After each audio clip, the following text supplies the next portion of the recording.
couple of things I wanted to talk about, but they've escaped me already.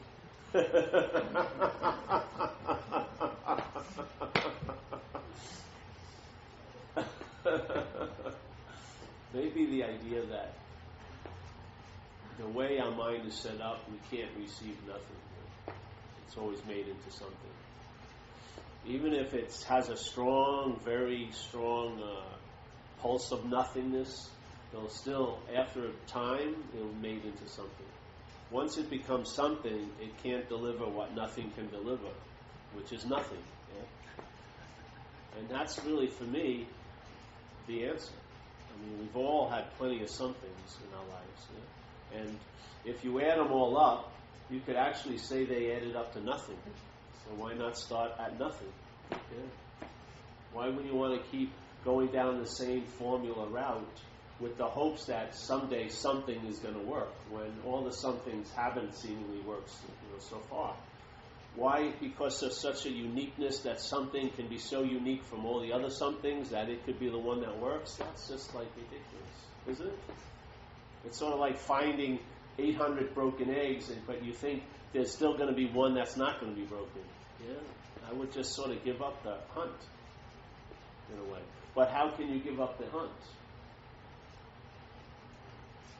The point is, you can't give up the hunt. That's sort of how it translates here as giving up the hunt. Is really an admittance, sort of like the admittance of the wisdom of no escape. You realize it's not like there's no escape from a place that you're bound in. There's really no escape because you're not bound. Yeah? In other words, if you're not truly imprisoned, how could there ever be an escape? So the wisdom of no escape isn't that you just hunker down totally into your imprisonment. It's like you finally question, let's say, the imprisonment, and you see there is no prison. So that's the wisdom of no escape. The wisdom of applying no solution is that the problem's imaginary. Yeah? If the problem was imaginary, the highest form of wisdom was the refraining from applying a solution. You'd be living in the solution then, yeah? If you didn't apply a solution to an imaginary problem, you would be in what you would call the solution, what we would call a solution here. Yeah? It would have the meaning that we give the word solution. It would deliver that meaning, which we would feel free or relieved. But it wouldn't be a relief from anything. It would be a relief from the appearance of something, in a sense. Yeah. The key word to me is the appearance, because if you were really where you think you were, you're fucked, basically. It's better just to have as much fun as you can or whatever. And it's sort of like in recovery, it has a statement in AA in the beginning in the foreword of the big book. And it says, we were 100 people who have recovered from a seemingly hopeless state of mind and body. Now, if it was a hopeless state of mind and body, yeah, then that would be no escape. But you would be totally in the hopelessness that condition would produce, yeah? But the statement is that it's a seemingly hopeless state of mind and body. So a hopeless state of mind and body would be hopeless, obviously. An imprisonment that had no escape would be imprisonment, yeah? Like an extreme level of imprisonment, because there'd be no escape from the prison, yeah? But the word that they use in front of hopeless state of mind and body is seemingly. And seemingly means it appears to be true or false to you. So you are really the prison, in a sense. The mind is the prison, the prisoner. It's what sentenced the prisoner to the prison. It's the judge, it's the jury, it's the parole board, it's everything. It's playing all the roles that would comprise the sense of being in prison. Because obviously one of the biggest sufferings in being in prison is that incessant desire to get out of it, when you're not going to get out of it. Yeah. But a seemingly hopeless state of mind and body doesn't say it's hopeless. It says it appears to be hopeless to you or me. Yeah. That's the out there. If something appears to be hopeless, it isn't truly that. It just appears to be that. Yeah. So instead of trying to struggle and stop having it appear the way it's appearing, maybe look at what's giving it that meaning. Yeah. What's giving it the meaning of being real? Not struggle with it as something real and try to use like an unreal mental jitsu to make it unreal, that's just, to me, you're more suffering, I find. I find people they're suffering more mental anguish when they have the solution, but it's not translated. Yeah. So they're still trying to make something real with the idea that it's unreal. No, this is just seeing what's giving it the meaning. If that thing that's giving it the meaning isn't you, then all the rules of that meaning and the meaning giving is shifted. Yeah? Because the you is the axis of all of it. Yeah? The feeling of the you is what's the mind is entertaining or giving meaning to things, but it's coming through a lens called self-centeredness. So all of the meaning it's giving is being dictated by the format it's moving through, which is a format of mind called self-centeredness. Yeah? So the mind has a center in its system, which is the sense of being a long-lasting, independent, separate entity. From there, all meaning is issued from somewhere else, but goes through that like sieve or that filter, and then that's the meaning that's given to things.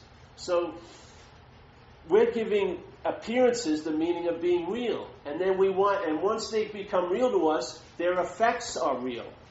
And those effects seem as real as hell, and we want relief from the effects, but we can't get relief from the effects by the dream object. Yeah? The dreamt tiger is never going to be freed. The idea or the obsession or the fear of the dreamt tiger is never going to be lifted from the dreamt object. It's just if it's not the dreamt object, then the fear for the dreamt tiger has no relevance. Yeah? Because it's seen not to be real. Yes? And that's its solution. So it's about, instead of bringing it back to a way, is it an appearance or not? If it's an appearance, that's the way out, in a way. If it's real, get therapy, Find skillful means. If it's about, hey, it keeps popping up in all your affairs, limit your affairs. If you think you have free will, don't go out anymore. You know what I mean? If you get hurt every time you go to a party, stop going to parties. Yeah?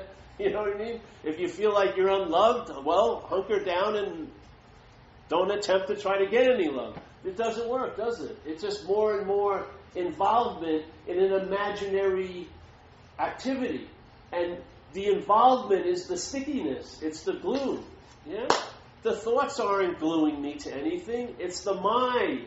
The my that the thoughts are held with. The idea of they're my thoughts is what glues it. Yeah? This is it. This is, in a sense, the activity of the seeming problem and the activity of the solution. At the exact moment, this is it. Yeah? You can't escape your role in this place. Yeah? But you can escape from the pseudo character, the idea of being a you. But there's no escape from your role in it, because all things are being given meaning through where you seem to be. Yeah? It's issuing forth from a mind, and you're that mind. One of the meanings that happens is that an object has been given the meaning that it's you, which is the biggest meaning you can give anything. Yeah? Isn't it? If you had a scale of importance to meanings, let's say people put God as the most important meaning, but you're above God as a self, because God's not going to be known through God, it's going to be known by you. So in a sense, in this hierarchy, you're the biggest God of all, the sense of being you. So now, all those meanings is being tinted or distributed from that point of view of self-centeredness. So just a feeling of okayness is now a goal to get. Yeah? I will be okay after I finish this 4-year program of something. It's mind-boggling. Just the basic sense of onness is now dismissed, and I'm going to get really on when I go to that retreat. I'm going to stand on my head for 2 hours. I'm not going to eat anything, and I'll feel freaking alive. Yet you're alive now. Why isn't that being felt? It is being felt, but it's not being attended to, because it's in this vacuum of time that it's more important now that I'm going to be okay later than it is to recognize the okayness of right now. Yeah? How would you, if you could see the thought system as, let's say, a navigational system or like a guide, you would have fired that thing a long time ago. Look at where it's led you. Yeah? It brings you, I've got the map of all maps to the well of the eternal spring, and you get this incredible 4,000-year-old Tibetan pail, and you drop it down there with a woven by monk rope, and you pull it up, and there's still no water. You know what I mean? And then immediately there's a denial of that, and then you're looking for another map to get to the better. Oh, there's a better spring. That isn't the original one. There's one. Come. It's going to take lifetimes. Let's go. All right. What would be so potently in place to motivate such a reaction that the seeking is incessant, that it never seems to take a break? Even when it finds, it just maybe acknowledges that thing because it had such meaning for 3 years on the hunt. It may go, oh yeah, and then it's off again. Really? Has it ever landed and just say, okay, I'm just going to sit with this for a while. I'm not going to read Common Ground. I'm not going to look at the next, who's going to be speaking at Spirit Rock. I'm just going to sit and see what happens. And then people will call me, hey, you know who's in town? Oh, you have a ticket? No, I'm not. No, I'm not going to do it. I'm just going to sit here. It's like a wild horse ready to break out. But I thought I arrived 3 years. I spent 3 years there. I got the diploma. I'm now a ba. But it's still not translating. I got to go to a super ba. I got to take the master's degree of the ba. What would happen if nothing was received? In a sense, nothing. And man, you cannot believe what nothing generates.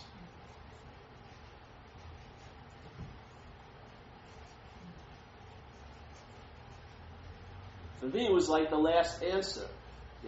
This little invitation. I mean, it's been pulsing. You don't need to polish it. You don't need to do anything, really. It's in and of itself on. And then, in a sense, your little conditional mind either fits itself around that circumstance, or it tries really hard not to, and gets to be defeated at every turn. Because nothing is the perfect. It's the perfect offense, because there's no offense. It's totally nothing, vulnerable. If you don't want to pay attention to it, it's far out. It's not calling anyone over. It's not drafting anybody. Doesn't have a conscription. It's just what is. It's just seeing.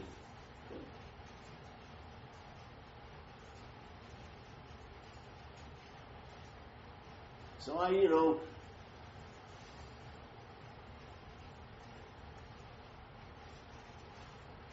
people call and they've entertained these possibilities, and then they talk about how they go into it and entertain it, and they seem to always go out of it.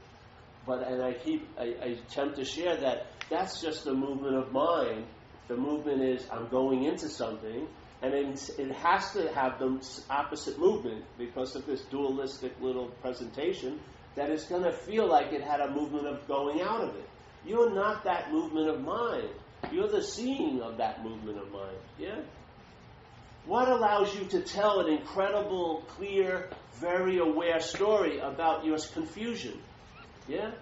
What is it that allows you to describe your own confusion in such a clear way? Not the confusion, obviously, but the clarity of the seeing. That's what I am, is the seeing.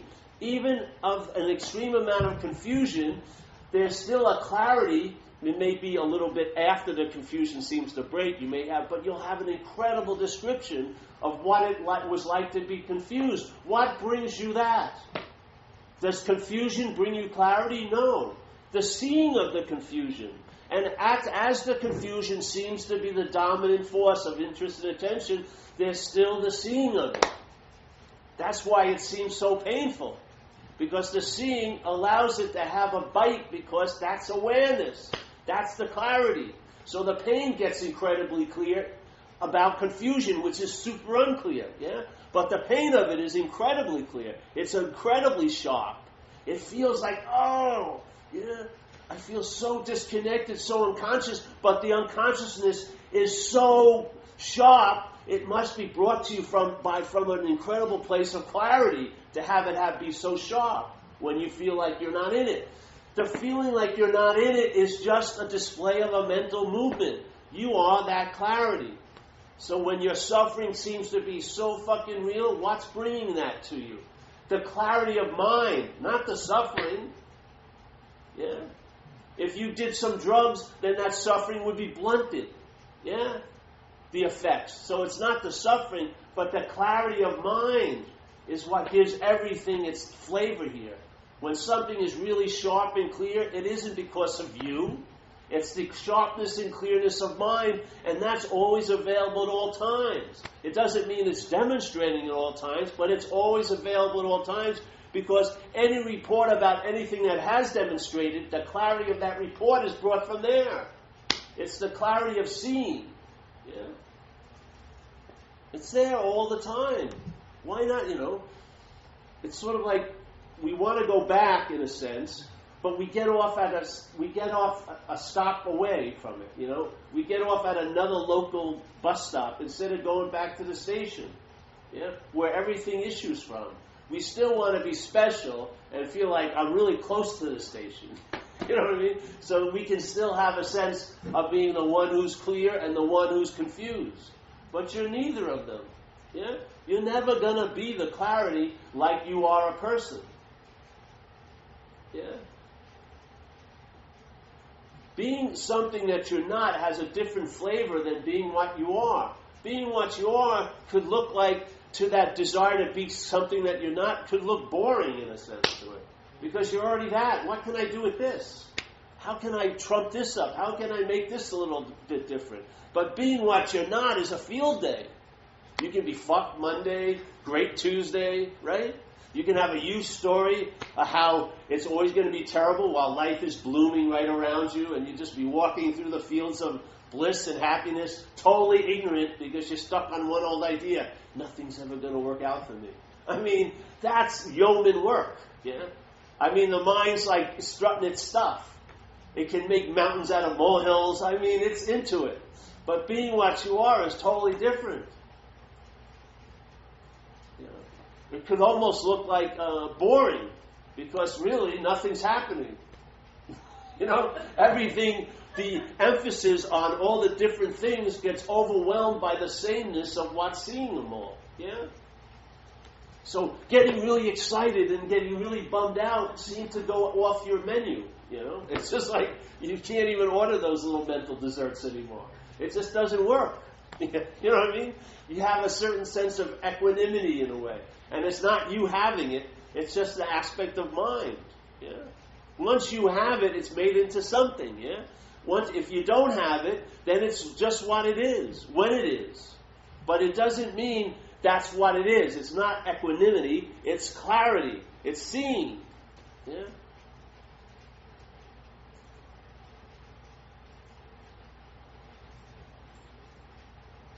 So what's moving in and moving out? What's getting confused? What's clear? Which is that's not the clarity. The clear and the confusion as two sides of the same coin. We're still in that place of commerce. We're still trying to become and unbecome. Yeah.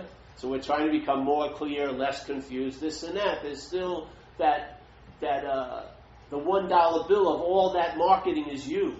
You're still the picture on on all the details. I'm close, I'm far. So all the different feelings, there's just the one you that has them. But there's never been a one that had any of it. Yeah. That's the wisdom of no escape. That's the solution to an imaginary problem. And it's the proof of it is right where you're sitting. Seeing precedes everything else here. Everything is brought to us. The deepest thing that we can reflect on is brought to us by the clarity of seeing. Nothing that's arising has been brought to us by anything other than the seeing of it. Yeah? The seeing of it is what is the maker and the doer of what's arising. What's arising isn't producing a way of looking. The seeing is what is producing what's arising. And my own sense is nothing's gotten behind the scene. There's no seer behind it. It's not like a divine thing that I'm not is doing it. There's just seeing, and I'm an example of the seeing, so is everyone in this room. Yeah. We're appearing by the grace of the seeing. All of this is. If something wasn't seen, it's an old philosophical conundrum. If you didn't hear the tree fall in the forest, did it ever fall? You know? If you didn't see something, does it actually exist? Me and you are in complete cahoots with this experience here. In physics, they say the same thing. The biggest influence of any experiment is the observer of the experiment. Yeah? Not you, but mind. Yeah? And then I would say even beyond mind, an aspect of mind of just seeing. Yeah? Just seeing. Then mind gets... And then there's the dance, like in Chinese philosophy, they talk about the wu, or the energy, yeah? And then the wu goes into a movement, a manifestation, yeah? And the manifestation they describe as yin and yang, yeah? Like a little dance, the same energy, but now it's manifesting, so it's dancing. And if you ever see it, the yin symbol has a different color in it, like white and then black and white. And the little dot represents its opposite, which is yang, yeah? So there's yin with a little bit of yang and yang with a little bit of yin. And if the yang goes to an extreme, it turns into yin, and if the yin, so it's just all one energy, yeah? And then they say, okay, the dance between these two aspects of energy produced the 10,000 things. And that was their symbol of everything, yeah? They would say the 10,000 things. That's it, a very simple, like, thumbnail sketch of what's happening, yeah? So mind manifests, and it manifests in this little dance, like represented by two serpents sometimes, whatever, you know? The serpent following the other serpent's tail, and this and that, yeah? And this dance produces everything. But what is the context of it all is the quality that we all have right now, which is we're on, seeing. Yeah? And I would say nothing in time or out of time appears before the seeing. That's it. Yeah. If you take yourself back as far as you can, you're going to run into the seeing of the whole expedition. Yeah? Every step of trying to get back to what you call your authentic self will be viewed by the seeing, and every movement of the expedition, the information about that expedition will be brought to you by the seeing. And the seeing is what you're supposedly on the expedition to find, yet the whole expedition is being described and brought to your attention by the seeing of it. And yet we can't get that where what we're looking for. I mean, it's not doing it. I mean, it's just seeing. It's plain as day, every day. Yeah, that's the case. It's not hiding itself. Mind, yeah, the activity of mind has decided to sort of, I don't know what, decide to go, hey, I'm going to take myself to be this. And all right, this means there's that. All right, what would happen to this in a world of that? Well, it could not be loved ever. And so it just starts riffing like the greatest John Coltrane of all time, because it's got an idea of separation. All right, what could happen if this impossibility of being separate was a possibility? Well, here we are. Unrequited love, tons of things, yearning and longing, impatience, competition. I want to get there before you because then I'll have more of it, This is all about nothing. I mean, you can't cut up and get a bigger piece of nothing than anyone else. But we want, first. I got to get first. All right, I'm at the bar of nothing. All right, give me the biggest nothing you got. It's the same as everyone else. What? But it just doesn't happen. It doesn't equate in a way. Because this thing cannot sit with seeing. It has to explain it as a seer, And if it can't explain it as a seer, it's got to be totally obsessed with looking. So it's aware of the seeing or conscious of the seeing, and then it just doctors it up. It takes seeing and disguises it as a form of looking. So while we're seemingly looking all day, we're hiding the seeing. Yeah? Because every time the seeing is being displayed, I have this feeling it's me that's doing it. I'm looking. Yeah? So this becomes the precedent for the seeing. So it says, don't put any God before God. Well, this is what selfing does. It puts itself before that. Yeah. It puts itself in front and says, I'm doing the seeing. Yeah. And while I'm doing the seeing, I'm going to put more attention on what's being seen. So I see all these ideas about confusion, and I'm going to make the confusion more real than the seeing of it. And my solution or my escape from that inescapable seeming prison of confusion is offered by the seeing of the prison, which that's what's giving it so much of a juiciness for feeling like you're in the prison, is the clarity of the seeing of it, yeah? I mean, I've heard people describe their mental suffering so exquisitely, yeah? Like a scalpel, you know? The sharpness, like HD, totally times 20, you know? Everything in high definition. What is that? It's the seeing, yeah? The seeing being hijacked by a form of looking called self-centeredness, and now we're giving everything we're looking at the meaning to affect us.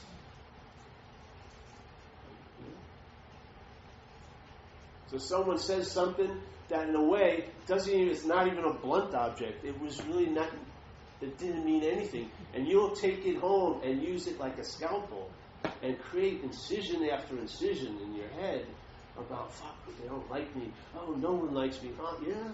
Just an insane, sadistic operation on something that never even happened. You just took someone yawned and you think they're bored about you. And even if they are, who gives a fuck? But wait, you go home and you got to go over it. What clarity illuminates that operation that every little cut feels so deep? It's fucking the seeing.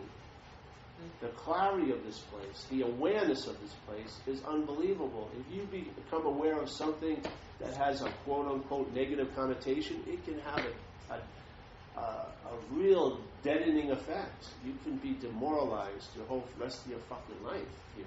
You know? It's not the movie is so good, it's the audience. Really. The movie sort of sucks a lot of the time. But the audience is unbelievable. It can make a 5-star Oscar-winning film out of nothing.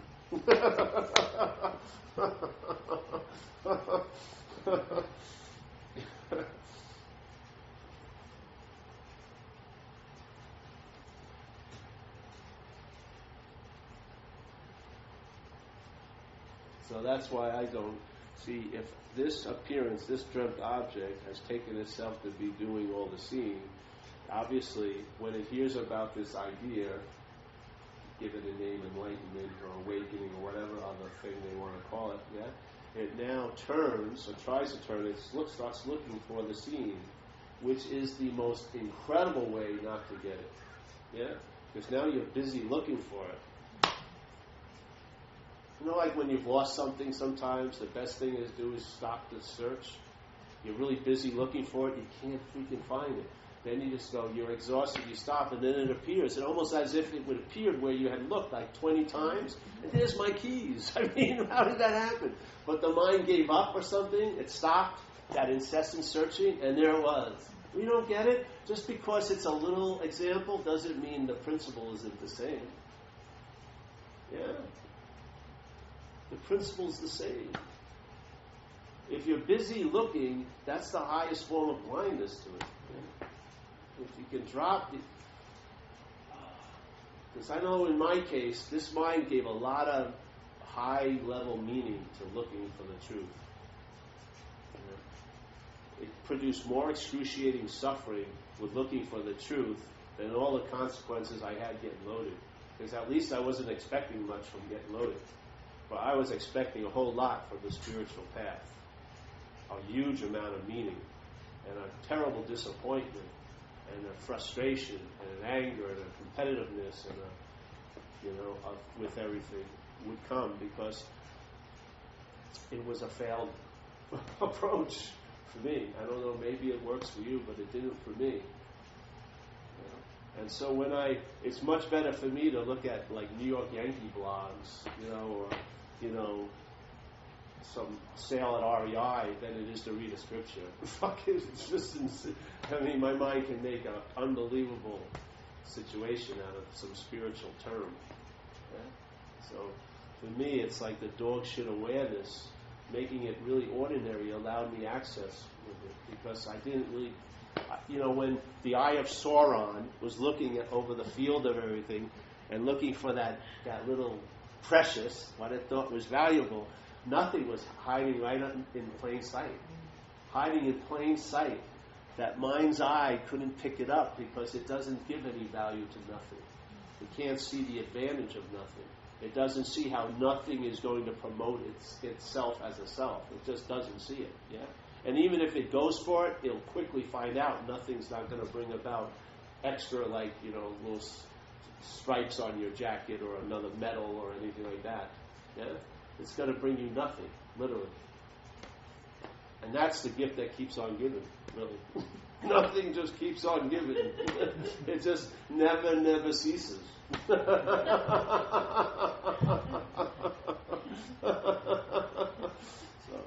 I've attempted to stay true to it all these years, because most people who see me for a while know I don't give anything. They don't give me much either. Which I like to change that aspect. I think nothing's pretty valuable. But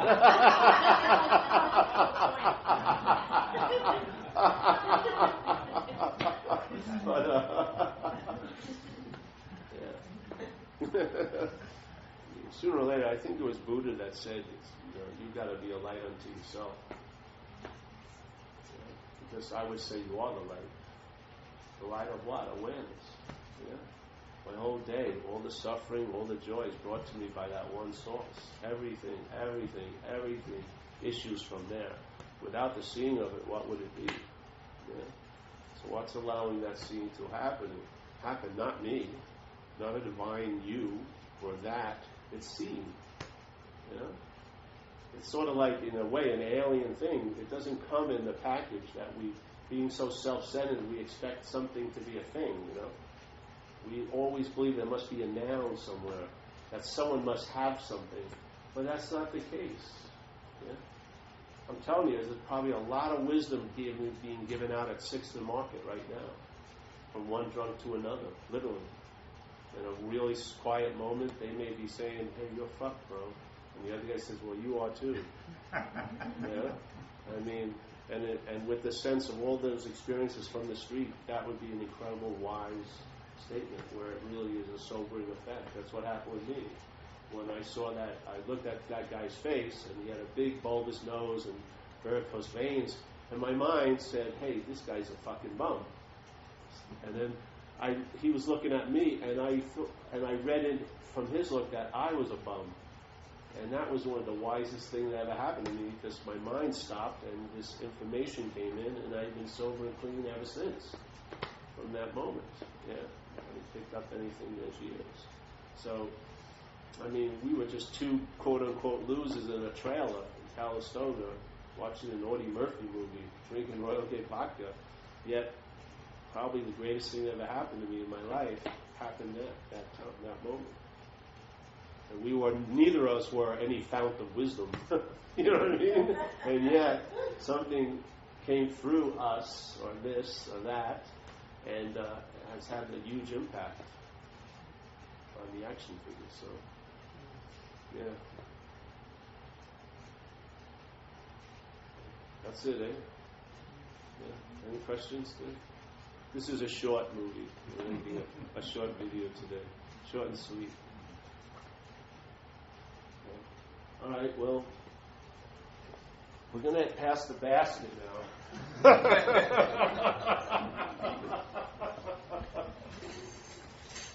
I want you to take a picture of it now. Let's see.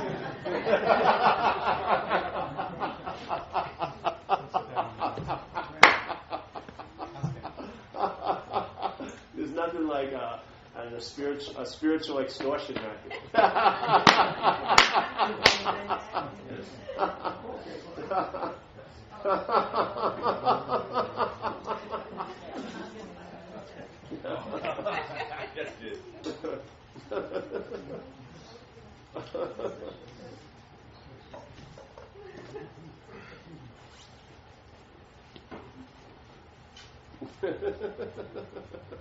I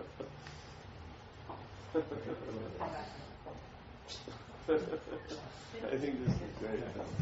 Here we go. Come on. This is the rising. Ready?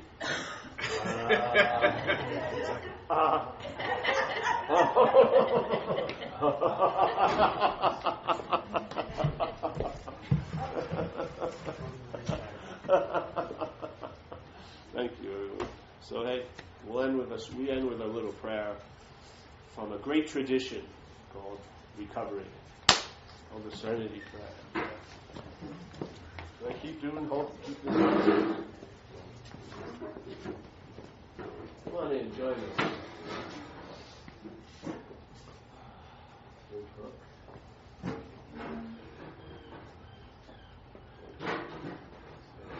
See, you all right there? The Wee version of the Serenity Prayer. God, grant us the serenity to accept the things we cannot change, courage to change the things we can, and the wisdom to know the difference. Keep coming back, it works. Yes. Yeah. All right? Right on.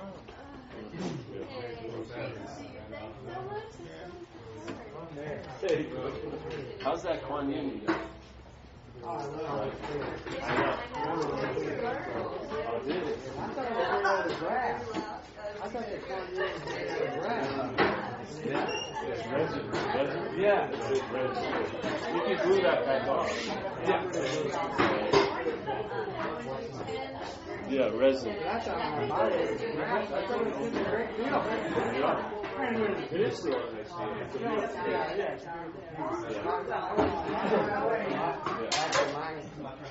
That's to this guy too.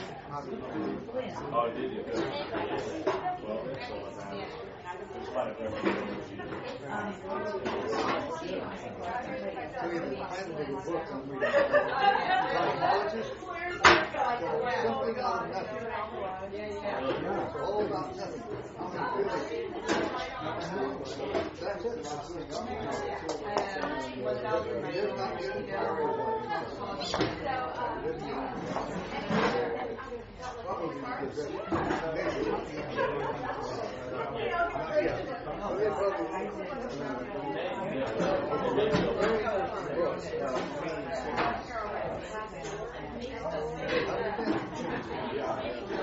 This is my friend Jim Cook.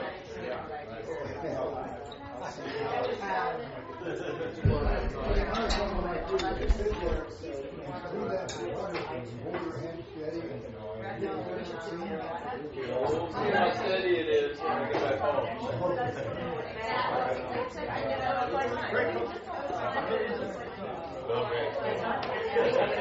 This is rolling.